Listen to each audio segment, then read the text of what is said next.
Randy's on the conference phone, and I'm just waiting to see if Councillor Sidhu's going to come in. Okay. Are you feeling ready to go up? Yeah, Okay. We're ready on the webcast as well. There it is. We'll get going. Call this regular meeting of council, September 27th, to order. Are there any late items to add to the agenda?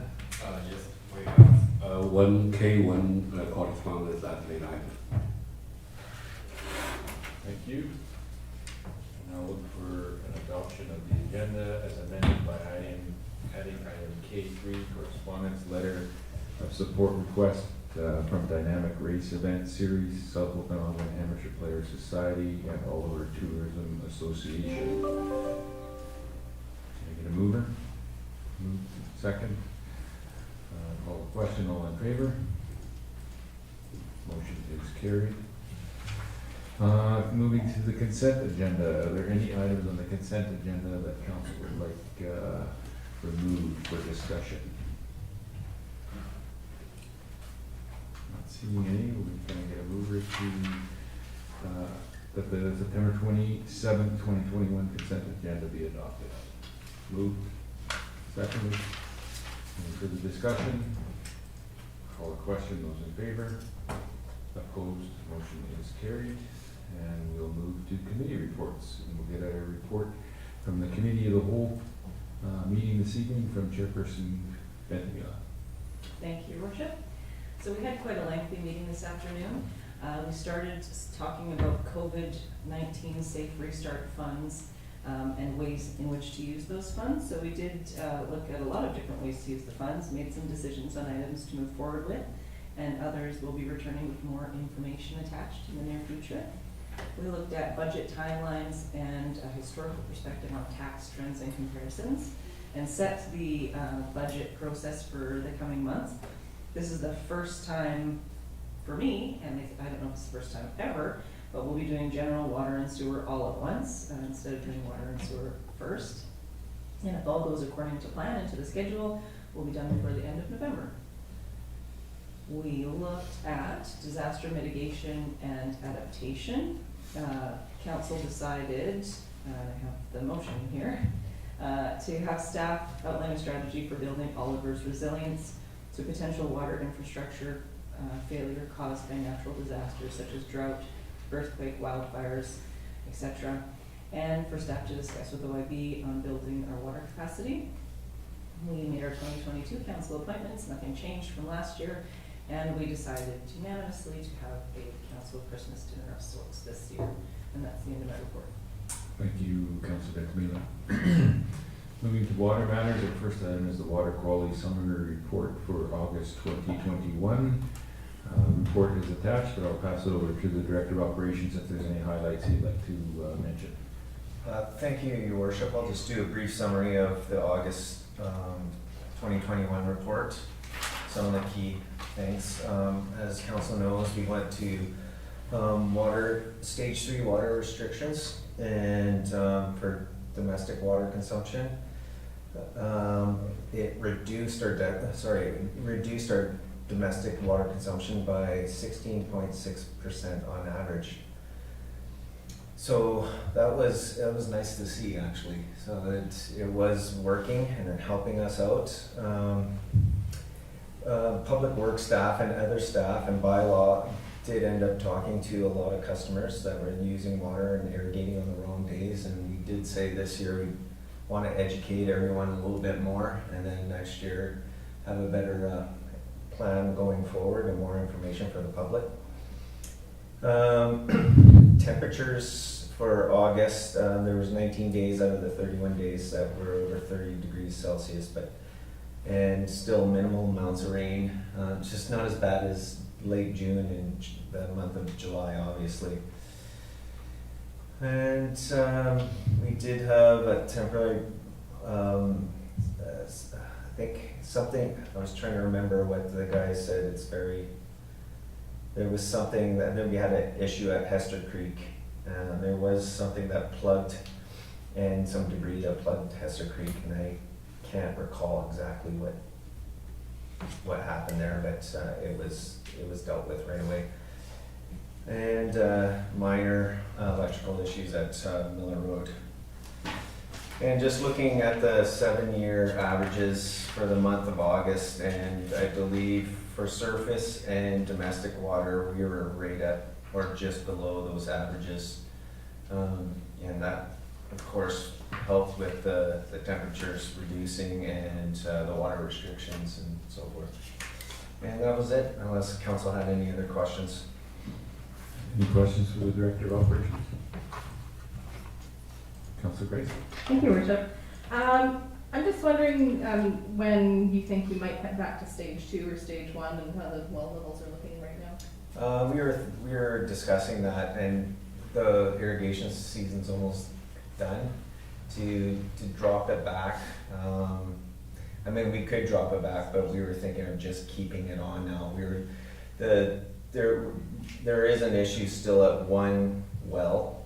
It's still below the well levels are still lower than they normally are. So we thought it was best to maybe just keep it for the rest of the season, which is only a couple more weeks. Some people are starting to blow out their system soon as well. Thank you. Any other questions?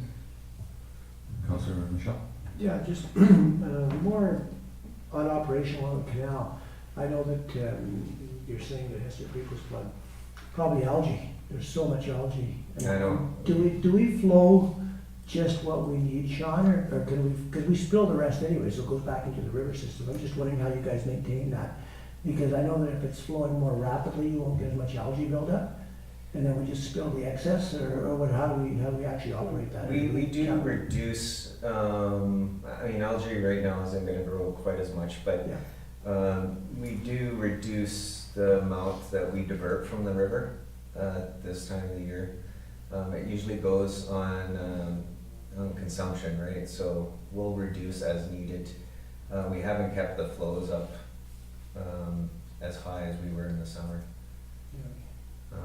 But yeah, the algae is always a problem. We're dealing with it. I mean, if the whole canal was covered, we wouldn't have that issue, but we just don't have that luxury right now.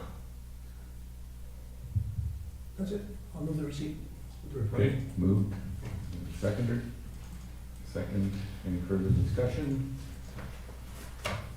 I'll call the question. Those in favor? Opposed? Motion is carried. Moving to item 2, water funding question. Station Street reconstruction. I'll pass this over to the CFO. Do you have any comments? I'm sorry? We're on item 2, the funding, water funding question.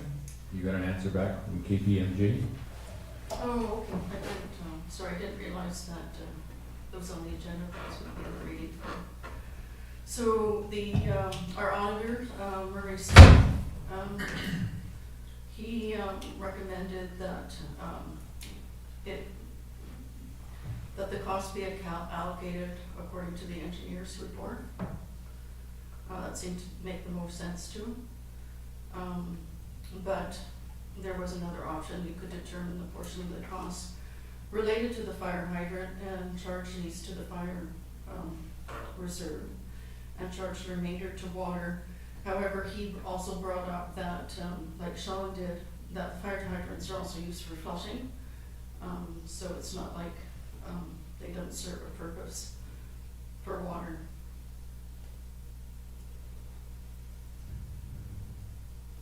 Councilor Michelle? After reading the report, Your Worship, the cost is fairly insignificant. I don't think it's worth deviating over. Okay. I'm good with it. We're going to just you move the motion to receive and file. Sure, I'll do that. Okay. You get a second? Second. Second. Any further questions or discussion? Not seeing any, I'll call the question. Those in favor? Opposed? Motion carries. Moving to item 3, the 2022 regular open meeting schedule. I'll pass this over to the corporate officer. Thank you, Your Worship. The purpose of this report is to seek council's approval of the 2022 council meeting schedule. Attached to this report is the outline of the schedule for the 2022 year. A little bit different for this year is in 2022 is the local government elections that occur in October. So there's the addition of the inaugural meeting. That's the main change. No change to when meetings are held, second and fourth Monday, and as usual, we move to Tuesday for any statutory holidays. As in past years, we've accommodated a summer break in August, so the proposal is to cancel the August 8th meeting. This does leave a 3-week break in between meetings, but special meetings can be called if there was matters requiring council's consideration. Again, the UBCM convention is scheduled for September 12th to the 16th, which necessitates the cancellation of the September 12th meeting. And as I said, the election is October 15th, and in our procedure bylaw, we need to hold the inaugural meeting in the first 10 days of November. So November 7th would be the first Monday, and then regular meetings could occur the 14th and the 28th. And we advertise in the paper, we have to publicize the notice. And for the inaugural meeting, like in 2018, we do invite members of the elected officials' family to enjoy in the swearing-in ceremony, and that's all the business that we do that day. And I'll take any questions that council may have. Any questions for the corporate officer, Councilor Veintimilla? Yeah, thank you. Well, first of all, I can't believe it's already been 3 years. That I was reminded of that when I read this report earlier. But the only date that I was looking at that might be a conflict or need to be changed, and I'm sure we can do that later, is the April 25th meeting, because the Still Good Convention, if it goes ahead in person, is April 26th to 29th, and I believe that it starts at like 8 a.m. on the 26th. So there'd be travel the day before. So depending on if it's in person and depending on how many people go, that may or may not be an issue, but it might be something that we need to look at closer to the date.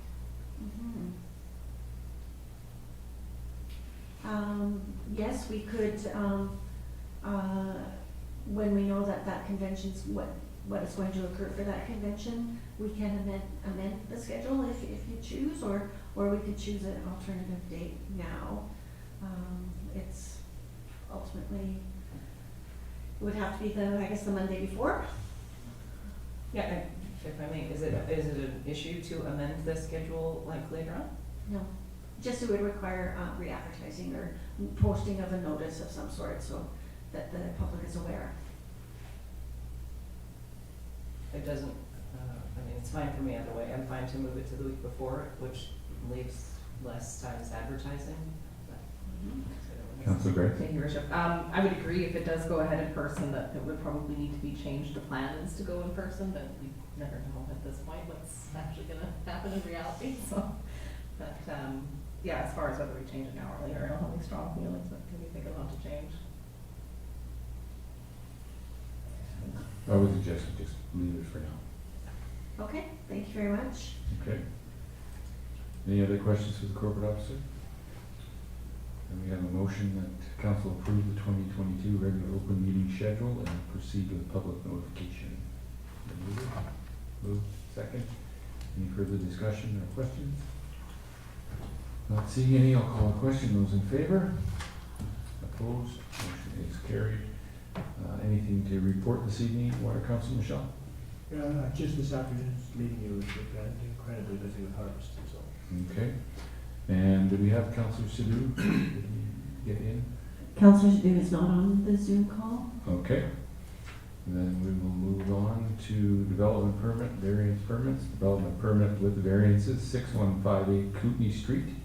I believe our Director of Development Services is online, and I will pass it over to him. Thank you, Worship. Are you able to hear me clearly? Barely, but yes. Is that better? A little bit. Okay, try it again. So I'm going to try a different room. It's not as echoey. One second. Okay, I turned the volume up as well. Okay, is that better? Yeah. That's good. Okay, thank you. This application is seeking approval for a multiple family development permit in order to construct a 4-unit townhouse at 6158 Kootenai Street.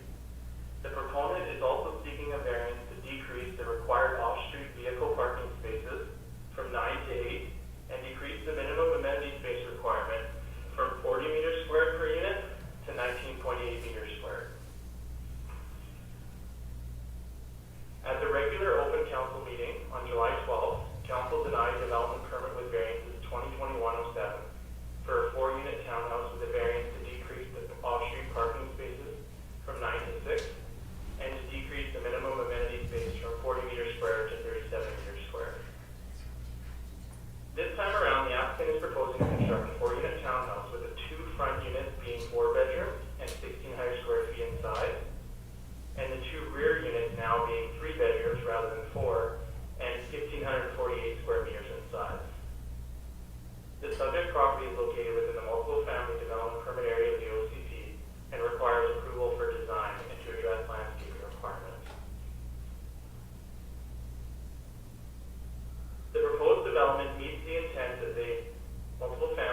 Director.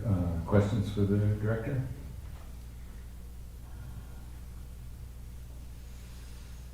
Councilor Grace? Thank you, Worship. No questions, more comments. I think that, we've had these discussions before as a council. We really need to start increasing our density. We're running out of horizontal room to move, and we need to start building vertically and increasing that density. I think our supply of affordable housing is still not where it needs to be.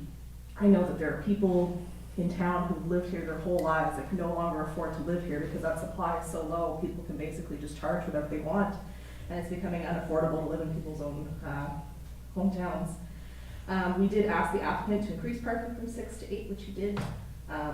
2 stalls per home maybe is not ideal, but I think it's good enough. So in my opinion, I would support the application. Thank you. Councilor Veintimilla? Thank you, Your Worship. I would agree with those comments, and I just have a couple of questions based on the feedback that we received from the public. One of the questions asked a few times, and I can't remember if we discussed it when we discussed this issue a couple of months ago or not, but in a few different places in the report, it talks about previous applications not proceeding. And is there a reason why the previous developments didn't proceed?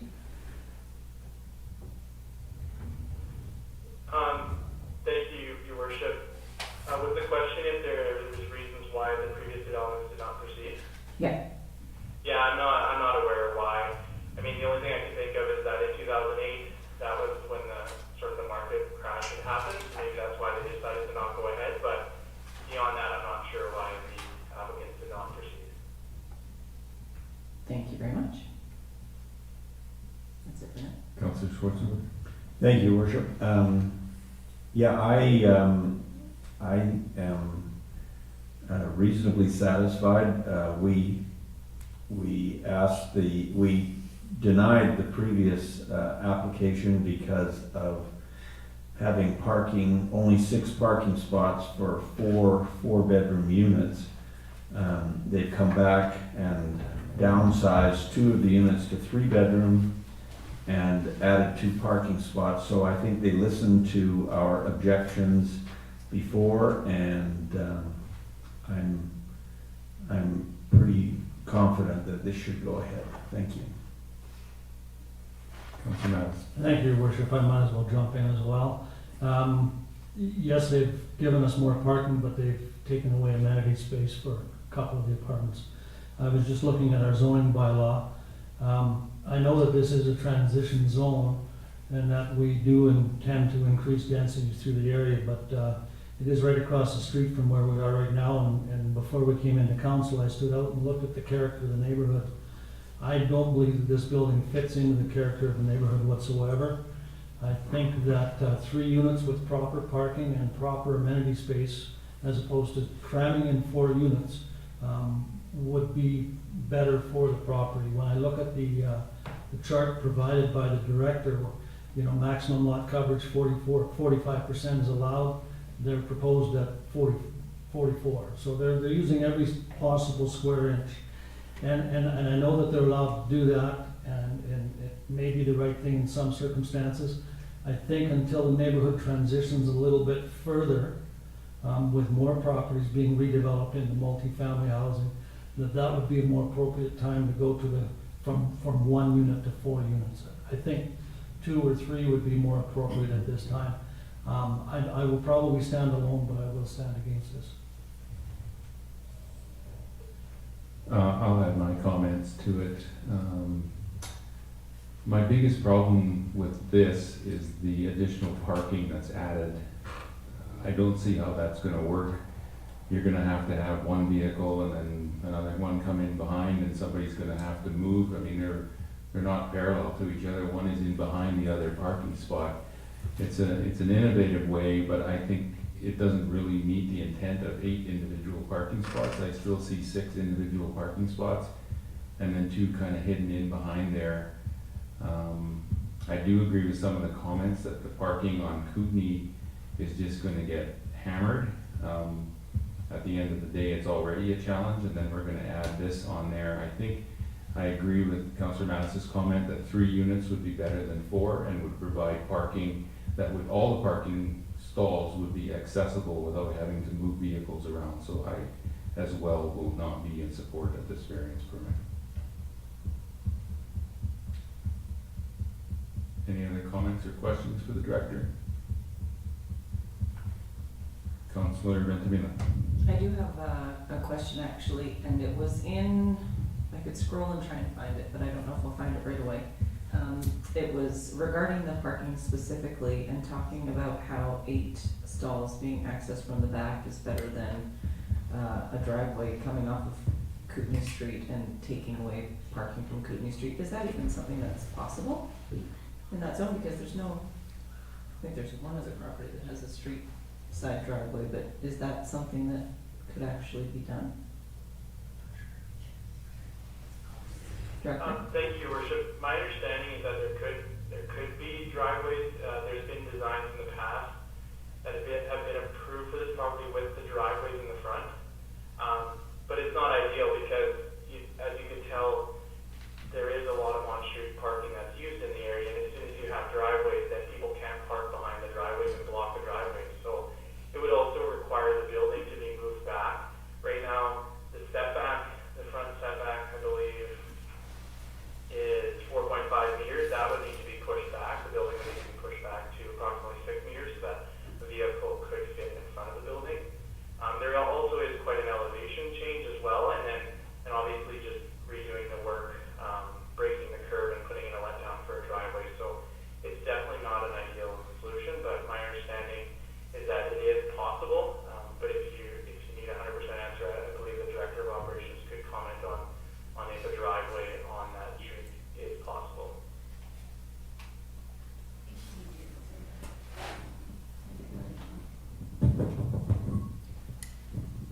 Well, I don't know if there's much I can add to that, but I mean, it is a little more difficult off the front with some of those properties across the street. You'd have to look at that. It's doable, but maybe it isn't either. I don't know at this point. Follow-up, Councillor Veintimilla. No, I mean, I, it's a tough one, because I agree with, like, all of the comments really that have been made so far. This is a transition zone. We do have a housing shortage supply.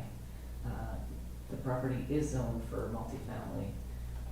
However, I agree with your comment that if there's, like a tandem parking, whatever this is called, that just means that it either creates a nightmare in the alley or the second spot just doesn't get used.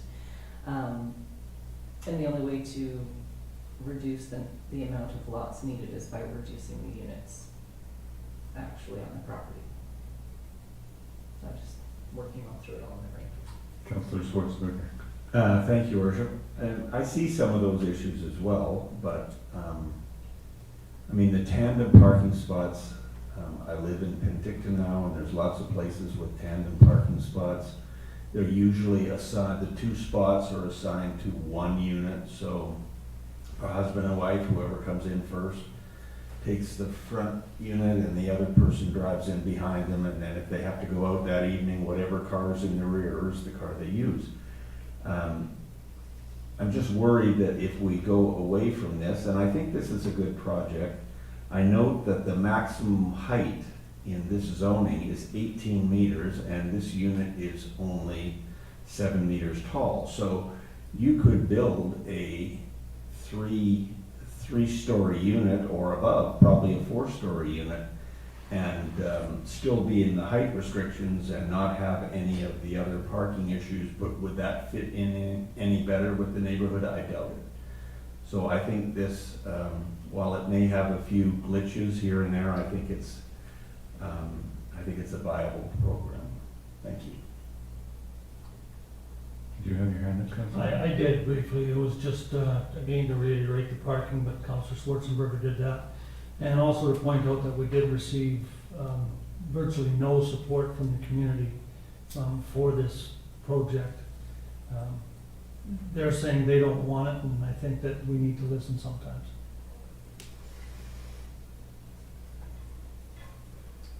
Yeah, if I was to have one comment, and I've heard lots of good comments around the table, I think the one thing that can impact a neighborhood more than anything else is parking. And with the arrangement of parking here, I just see this overflowing and making the issue worse. I think there is opportunities, whether it's adding some height, this is a minor rejig, but it's not enough for me. I think it's just gonna exacerbate an already troubled area with parking, and again, I think parking is one of the things, if you don't take care of parking, that just flows over into the neighborhood and affects other neighbors in the area.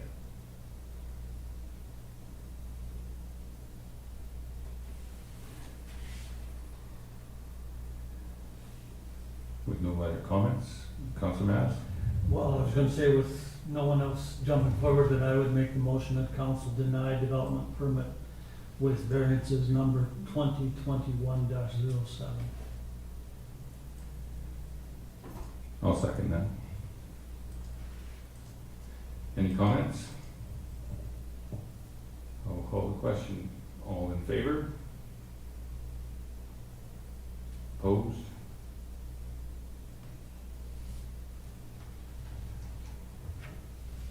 Motion fails. Councilor Grice. I think it was a tie, but I'll take Go it. ahead. So on that note, I will move the council approve development permit with variances number 2021-07. Second. Moved in second. Any further discussion? Call the question. Those in favor? Opposed? Motion is carried. Moving to bylaws. Item 1, permissive tax exemption application. I will pass this over to our CFO. Thank you, Your Worship. The purpose of this report is to submit a application for an exemption at 6250 Main Street. The applicant is with us this evening. Earlier at the last meeting, the residence was submitted for permissive exemption, which was denied, and the applicant was encouraged to apply for the property on Main Street, which he has done. And if council has any questions, he's here to answer the questions, probably better than I can. Thank you, CFO. Any questions for the applicant or any questions about the application from council?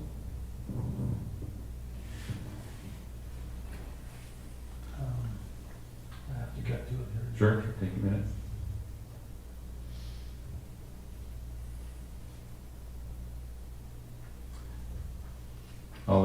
I have one question. Chris, can you just describe what activities actually take place in the building on Main Street? Sure. Yep, so we do different youth and young adults programs. So one of our main programs is our missions, called the Discipleship Training School. And so that's a missions program. And so we draw on students from international as well as local. So that's one of our main programs that we run. We also are partnered with Park Drive to do a youth and young adults program as well. And then we are also have our facility open to anyone else that's wanting to use our facility. And so we have a church planter who's one who can be using our facility on Sundays. We also are looking for ways to also connect up with the community with possibly doing tutoring, having that open as well. And we also were approached with some family games nights opportunity to do that as well. And so for our programs, young adults, youth, also we're also looking at doing a men's breakfast as well, once a month in the upcoming future here when COVID slows down. So, and then in the future wise, we're definitely open to other possibilities as well to use our facility to connect up with our community, both faith-based and outside of that. Thank you. Councilor Grace. Thank you, Worship. What is your current source of income? Our income comes in through different ways. One way is through the programs that we run, so our missionary program. The other one is through our staff fees. Each staff there is a full-time volunteer, but they have funds coming in personally, and so we chip in together to help cover costs. We also look to serve our communities through access service, and it's totally up to the individuals of whether they want to donate or not.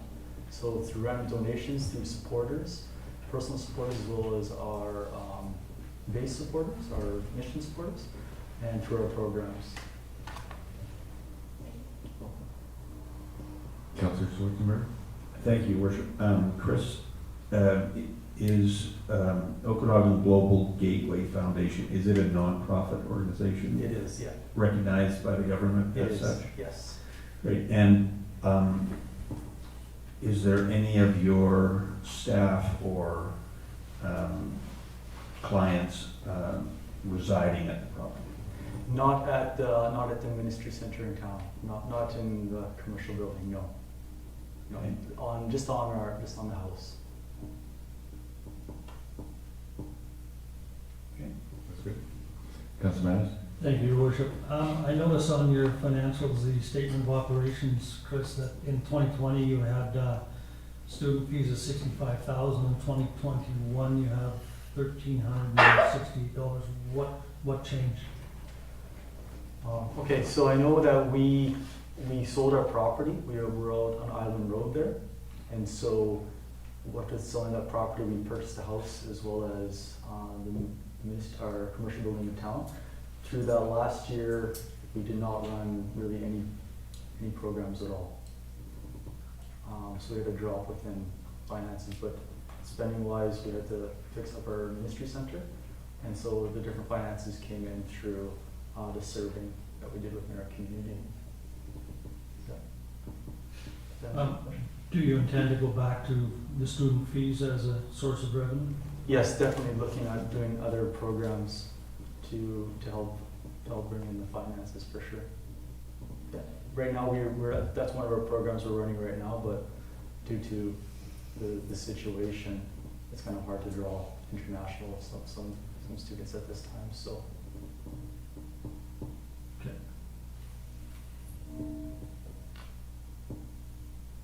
Seeing no other hands or discussion, would anybody like to make a motion? Councillor Veintimilla? I'll move the proposed motion. I'll just kind of reiterate what I said last time, that this is a registered charity that was just confirmed. Teaching service in our community, which is something that I believe benefits the whole community. So we'll move the motion that council grant a full permissive tax exemption to Okanagan Global Gateway Foundation for a period of 3 years. And I know that requested was 4, but in our report it was suggested we go with 3 to line up with the other tax exemptions we have. Seconded? Councillor Matt? Thank you, Your Worship. My only concern with, and this came up with the last time this came forward, was, and the reason I asked the question regarding student fees and that sort of thing, I recognize that they're giving training to people, but they're charging for that training, and it's somewhat of a business in the sense that that's driving the revenue. So for me, the concern isn't that they should get an exemption. I believe that they should. It was more a case of what level of exemption should they get. And when I look at the, when they were operating properly, such as in 2020, basically half of their revenue came from donations, rental, and fundraising. The other half came from student fees. So I look at it as half charity and half business. So I would be more inclined to support a 50% exemption for the taxes.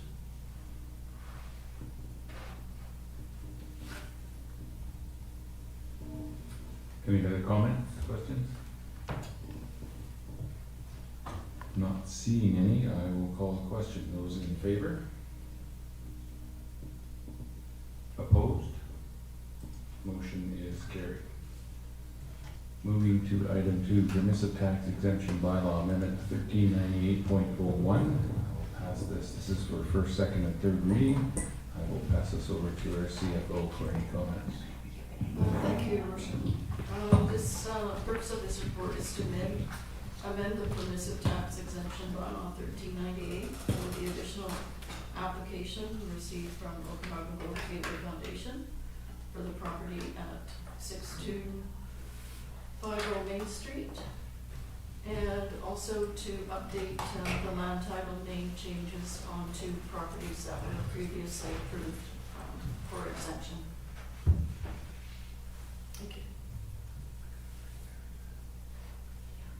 Any questions for the CFO? I'll move the recommendation. Moved. Second. Any other comments or questions? Not seeing any, I will call the question. Those in favor? Opposed? Motion is carried. Moving to business, Emergency Operations Center, activation wage reimbursement policy. I'll pass this over to our CFC corporate officer. One of the Cs. One of the Cs. Thank you, Your Worship. The purpose of this report is to seek council's enactment of Emergency Operations Center activation wage reimbursement policy. As a little bit of background, EMBC, their policy is to reimburse overtime costs under an approved task number. Hours worked during normal working hours are not reimbursed. So when we submit eligible costs for reimbursement, we must supply excerpts from union contracts and management contracts. The QP agreement specifically states what overtime premiums are for unionized employees, which is very clear and accepted by EBC. For management contracts, it states that these employees are not eligible for overtime.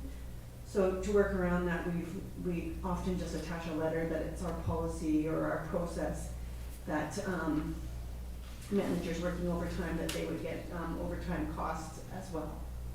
So the purpose of this policy is just to provide clear and concise policy or statement to EMBC about reimbursement for town employees who work in an emergency operations center. I know that the regional district there, I've provided this policy for them as well. This policy was shared from the city of Rossland, so it's sort of happening throughout the province, where we're trying to just make it clear for EMBC on the overtime costs. Thank you. Thank you. Any questions for the corporate officer? No questions, but I'll move the recommendation that council adopt Emergency Operations Center activation wage reimbursement policy. Moved. Second. Any discussion? I'll call a question. Those in favor? Opposed? Motion is carried. Moving to correspondence. Corporate officer. Thank you, Your Worship. The first piece of correspondence under council action is one dated August 27th from the Regional District of Mount Waddington. Their board of directors are challenging local governments to contribute $1 for every person in their representative area. For the town of Oliver, under the BC statistics, they're saying our population is 5,648. So that if council chose to provide a $1 donation, that would be the amount. The CFO advises that there's an unconditional grant aid balance of $2,250.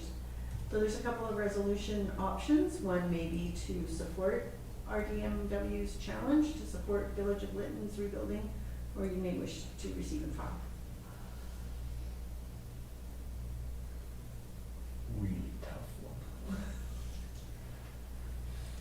Yeah, it is. Councilor Veintimilla. It's a tough one, but I don't know. I like the spirit of the challenge. And if there is a way for us to find $5,648, then I would support supporting RDMW's challenge to support the Village of Lytton. And in addition, I'm sure this letter's gone to everyone, but share with our neighbors within the regional district that we've done such and challenge them to do the same thing. I don't know what everybody else thinks. That's what I thought when I read it. Councilor Manis. You're right, it is a tough one, and I certainly would support the Village of Lytton in their efforts to rebuild. I think there's a lot of questions that have to be answered before we should start doing a GoFundMe type situation. There's insurances involved, there's individuals involved. Are we giving this to the town itself to rebuild the town hall? You know, without knowing a few more details, so to speak. I'm not sure that a check for $5 million from everybody in the province is the right answer. But it's a tough one. Okay, I'll weigh in. I'm leaning toward receive and file. I just think there's as Councilor Mattis indicated, there's too many variables that play, insurance money and different things. It's a feel-good thing, but I don't know that it's really gonna make a difference enough that I would be able to say why I feel good about it, other than I just gave some money.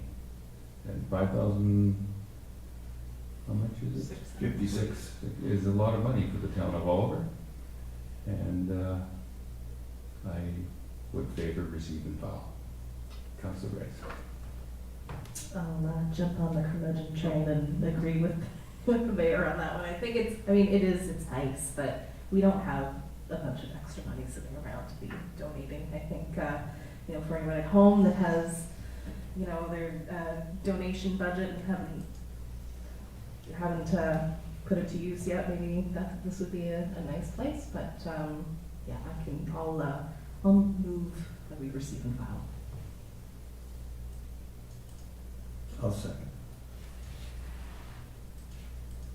Moved and second. Any further comments? We'll call the question. Those in favor? Opposed? Motion carried. Thank you, Your Worship. The second piece of correspondence is dated September 15th from Langley City Council regarding appointment of directors to the Regional District Board. The recommendations for council is that you may wish to draft correspondence to the Ministry of Municipal Affairs to request a broad consultative process be conducted in partnership with UBCM, all local governments in BC, to solicit feedback with tangible and objective rationale to support the amendment to the Local Government Act requested by Metro Vancouver Regional District Board of Directors, and to require municipal councils. Their resolution requests to the provinces that municipal councils appoint the mayor and the mayor's designate to the Regional District Board, and right now under the Local Government Act, it's at the pleasure of council. So that would be a change in process. Or council may wish to receive and file this piece of correspondence. Councilor Grace. Thank you, Your Worship. I would not be in favor of supporting this. I think it needs to be left up to the individual councils. We utilized the power to designate a councillor as opposed to the mayor when it suited our particular needs. So I would move to receive and file. Comment or second? Councilor Veintimilla. So if I'm understanding it right, the Greater Vancouver Regional District has requested that this change be made, and this draft correspondence would be in rebuttal to that, suggesting to the Ministry of Municipal Affairs that they don't do such a thing without a broad consultative process being undertaken, which I would be super surprised that, if they were to make a change like that without consultation. But I do see where it's coming from. Metro Vancouver's thrown this out there without providing much rationale as to why they want the change, and it does take autonomy away from individual councils. So I support the idea of the draft correspondence, because if I'm understanding it right, I think it's to say, whoa, don't go making that change before you ask the rest of us. Councilor Mattis. Yeah, I read this as it would be the mayor or the mayor's designate, so it would basically be a plum that the mayor could hand out if the mayor so chose, as opposed to council as a whole making the decision. So yeah, I wouldn't, whether the government consults or not, I certainly wouldn't, with tangible and objective rationale, to support the amendment. And I see no need to support the amendment at this point. That it should stay the way that it is. They're suggesting an amendment, and I'm saying, I agree with Councilor Grace, no. Councillor Schwarzenberger. I agree with Councillor Mattis. When I read this, I went, But I will second the motion, and I think we should just receive and file. Councillor Veintimilla. So I think we're all on the same page, like I'm on the same page as everyone else. I think the issue is that the Metro Vancouver Regional District has made this request. They've requested for amendments to be made to the Local Government Act. And so I guess we could just not respond, but is there not a way in which we could respond to say, no, we disagree with the request being made? It would almost be that we would send correspondence to the Ministry of Municipal Affairs expressing that sentiment, opposing this requested change. We could Personally, I do feel that. more comfortable with that. No, I agree that the mayor is elected by the municipality. It's not elected to go to be on the board. And as such, a council should identify who should be on the regional district, just as this council has done in the past. That should not be written into the charter for local government. Councillor Price. So all that being said, and I did sort of misread the preamble here, I would support defeating my motion so that we could perhaps better express ourselves to the Ministry of Municipal Affairs that we do not agree with this, the request from the Vancouver Regional District Board of Directors. Sorry about that. You fine with that, Councillor Schwarzenberger? So we have a motion moved and seconded. What do we have up here? Draft the correspondence to the Ministry of Municipal Affairs to oppose the request. Your worship, so you should vote from the receive and file and to defeat that, and then re-vote on the second part. Okay, well, we will vote on the receive and file. All in favor? Opposed? Sorry. You want your initials up there? Let's do that. Thanks for that. Oh, I used to pay attention. I think I started this mess, so. Yeah. Do you want to move the second motion there, Councillor Ray? Sure, yes, please. That council direct staff to draft correspondence to the Ministry of Municipal Affairs to oppose the request by Metro Vancouver Regional District Board of Directors to require municipal councils to appoint the mayor or the mayor's designate as the municipal director to the regional district board. I would second that because I suspect that Councillor Schwarzenberger is opposed. You're wrong again. I'll call the question. All in favor? Opposed? Motion is carried. Thank you, your worship, and I'll try to make that clear next time. The third piece of correspondence, we've combined into one because we've received 3 requests, 1 day ago and 2 today, for the, what is it called? Right here. There, it's the Fairs, Festivals, and Events Recovery Fund through the provincial government. There's a grant application for festivals and events, etc., that are having difficulty during the pandemic to help recoup some of their costs during the pandemic that they've incurred. So we've received 3 pieces of correspondence, one from Dynamic Race Events, looking for a letter of support, South Okanagan Amateur Players Society for soap, and the third one this afternoon was from Oliver Tourism Association. And they're putting in an application for events that they've been impacted on. I highly anticipate that we'll be receiving more in the next few days. So we're asking for a letter of support for all 3, and further that if we receive any additional applications after today, that staff just be directed to write a letter of support, because I'm sure we support all of them.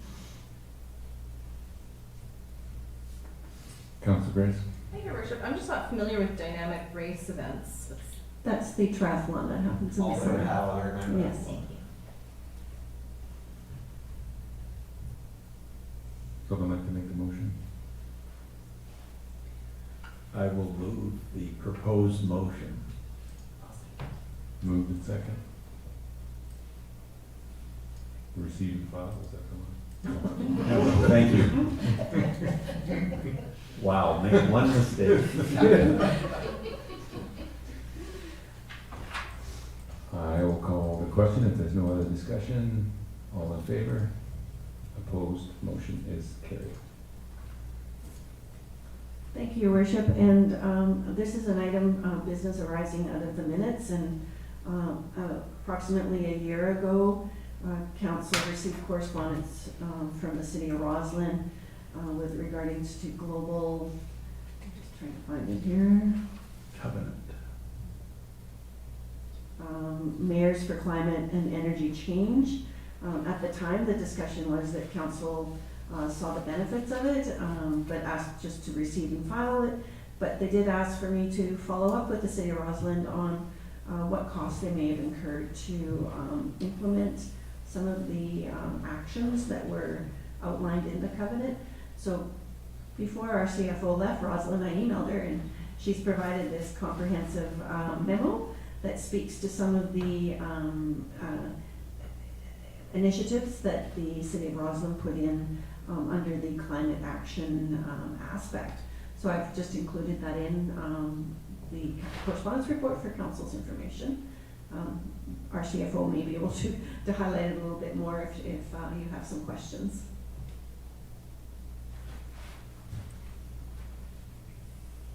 Any questions? No questions. Thank you. For information only, it's correspondence from the Honourable Katrina Chen, Minister of State and Childcare, regarding the opening of the Childcare BC New Spaces Fund. So it's a grant application that's opened up. And as well to receive and file the weekly mail. So, Good looking.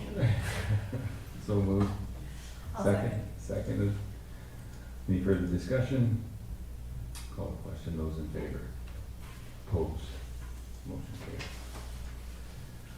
With the council reports, Councillor Veintimilla. I'm panicking inside right now because I forgot to write my report, so I'm going through my calendar Would you like me to and call trying in? to find everything in here. I think I'm good. Okay. So it's been a while though, because we had a little break there. So on August the 25th, that's how far back we go, isn't it? Yeah, okay. I attended PCM Clinic Advisory Committee meeting, on Tuesday, August the 31st, International Overdose Awareness Day, the festivities down at Oliver Eats, and it was a really nice event. I was there earlier in the day, I think before things picked up too much, but there were already a lot of people mingling around, some really great information, some really great booths. On Wednesday, September the 1st, I attended the South Okanagan Aquatic Center Advisory Committee meeting. On Friday, the 10th of September, a strategic planning session with the rest of council. And then the following week from Tuesday to Friday, along with Councillor Grice, I attended the UBCM. It was, for a virtual conference, a really, really good virtual conference. This was the first time I actually removed myself from my home and sequestered away to take in the 4-day conference. It's the only way I could wrap my mind around doing another 4-day Zoom conference, and it worked really well. There was a lot of great sessions, some good keynotes, and some really, really good resolution debate. And even though a full 6 hours was dedicated to resolutions and was used from start to finish, unfortunately we didn't get through them all, and 2 of ours didn't make it to the floor for debate, so I believe they're just sent back to the resolutions committee for their recommendation. And I'm assuming you know which ones did make it through, so I'll just leave that to you, so I can write that down. Let's see here, on the 20th, this past Monday, PCN Clinic Advisory Committee meeting. And this past weekend, or actually the weekend before, the Wine Village grand opening, which I saw a few of my fellow councillors at from afar. And that's a really great facility that I hope everybody's had a chance to check out. I think it adds a lot to our region. And that's the end of my report. Thanks, Councillor Veintimilla. Councillor Mattis? Thanks, Worship. September 1st, the South Okanagan Aquatic Center Advisory Committee. September 7th, the Oliver Tourism Association Board meeting. And September 8th, the Okanagan Regional Library Board meeting. And that same day, the ministers meeting with the mayor and Councilor Schwarzenberger.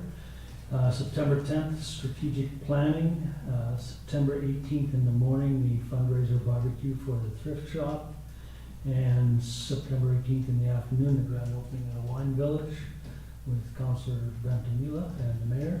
And September 23rd was the Airport Advisory Committee. Thank you, Councillor Mattis. Councillor Grace? Thank you, Your Worship. I decided to go a different route and not write a big long list, and now I'm regretting it. So that's okay. Let's stick to what we did. I just picked a few highlights. So September 6th, along with Mayor Johansson, I had an opportunity to show thanks to the Mexican firefighters during a ceremony at the airport that was put on by the OIB. So that was really nice. Along with Councillor Veintimilla from September 14th to 17th was UBCM. So we did have two of our resolutions that were endorsed through the endorsed block of resolutions, which were for cold and warm weather shelters, as well as funding for primary care networks. And then the two that were sent back to the committee were for landlord protections and long-term care center rooms being retrofitted into single user rooms. And just a little note of encouragement to the community. We have a large group of unvaccinated people in our community, and those are our children who are not yet able to be vaccinated. And my child, unfortunately, was tested positive for COVID. And I'll say the proof is in the pudding to me that the vaccination works, because she's been crawling all over me for 2 weeks and I didn't get sick. So I would just encourage anyone who's on the fence to go get their shots. That's it, my report. Thank you. Thank you, Councillor Grace. Councillor Schwarzenberger? Thank you, Worship. Wednesday, September 8th and Monday, September 13th, I attended the UBCM minister meetings via conference call with the mayor, and one of them was with Councillor Mattis. Also on Monday the 13th, I responded to another councillor from Squamish, I think, I can't remember where he was, who contacted me about the long-term care resolution that we had before UBCM, which unfortunately didn't get debated. I wished it would have. And then on Friday, September 10th, I attended the strategic planning workshop with the rest of the council. Thank you, Worship. Thank you, Councillor Schwarzenberger. August 31st, Overdose Awareness Day market down by Oliver Eats. September 1st, the South Okanagan Aquatic Center. September 2nd, RDOS. September 8th, UBCM minister meeting with Minister Farnsworth. September 10th, strategic planning with council. September 13th, another UBCM meeting with Minister Dix and the NIABC AGM later in the evening. September 18th, that was also out of the Wine Village, definitely going to attract a lot of people to our area. And September 23rd was RDOS. Next upcoming regular meeting of council is October 12th. Acting mayor's schedule for September, October, and November is Councillor Veintimilla. You don't have any public. You said you can't zoom in, so you don't have any questions. So I would thank council for this evening and look for a motion to adjourn. Move to second. Call a question. Those in favor? We are adjourned. Who's opposed?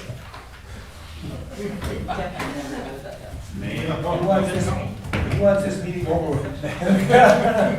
Yes. I take partial responsibility for that. Yeah, but I'm worried.